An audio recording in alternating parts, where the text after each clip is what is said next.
Good morning to you.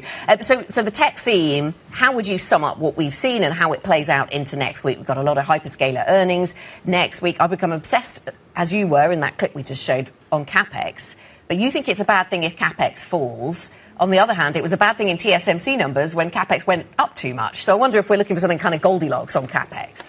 No, I think the reason my bias is on CapEx falls being negative is because, as you know, I think we're in a massive AI bubble. So the question is where we are in that AI bubble. And I still think we're not in the bubble popping, even though the price action. We were on the show yesterday, we talked about how we expect chip stocks to fall into next week. But I actually think probably next week will likely be the end of it because we'll get the hyperscaler earnings.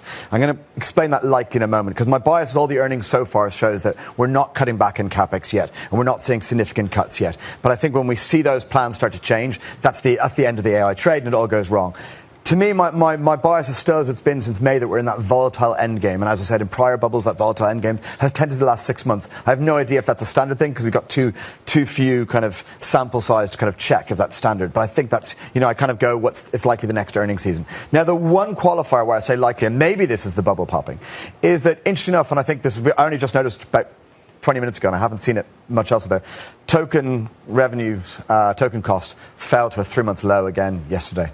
And that turnover from the end of June is kind of matched with the chip stock strain. And that's kind of putting pressure on the CapEx plans. And so maybe that's an early indicator that this actually price action reflects a non-public change in fundamentals, as in maybe there are more conversations happening on closed doors about cutting CapEx that haven't been announced yet because of that fall in token expenditure. So sometimes what happens in markets is price action actually leads the public fundamental change. Yeah. And there's a risk of that, but I don't think so. The earnings so far imply we're still getting CapEx expenditure. I mean, maybe this is Chinese competition as well. There's a lot of that. As you talk about the falling token costs, remarkable stats in Bloomberg reporting showing that US companies now, 60% are using open source Chinese models. 60% of US companies are using open source because of that massive price differential versus the frontier labs. Ultimately, this is a commoditized service for the vast majority of stuff that's going to happen.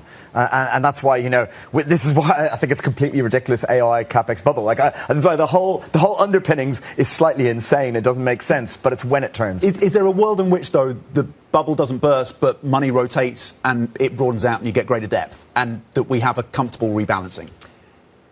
No, in terms of this specific bubble. And I think the bubble is the CapEx plans.